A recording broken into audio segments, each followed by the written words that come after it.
أعوذ بالله بسم الله إنا ولي الله وما توفيق إلا بالله السلام عليكم ورحمة الله تعالى وبركاته mbokki jullit yi mbokki taalibe yi ñu ngi leen di nuyu di leen ziyaara xanaa indi woon fi njëriñ lu am solo lool ba yegg ci lool muy loo xam ne Sëriñ Tuubaa wax ne képp ku ko wax ñeenti yoon sa yaram araam na safara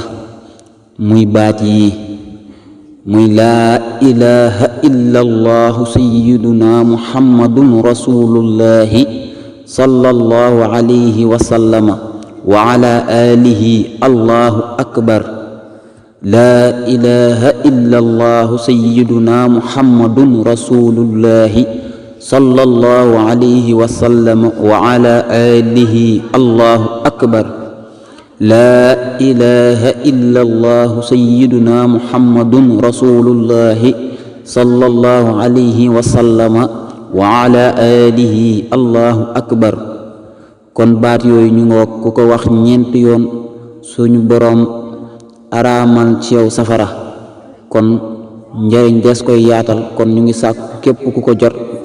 nga fexe mu yaatu ci mbokk jullit yépp ndax ñépp lañu yéene àjjana kon nag rawatina li yonent bi sallallahu alayhi wa sallam wax muy jullit bu nekk lu mu yéene boppam na ko yéene mbokkam kon loolu rek lañ sukkandiku ba tax ñu wax ñu yaatal ko bu baax a baax jërë ngeen jëf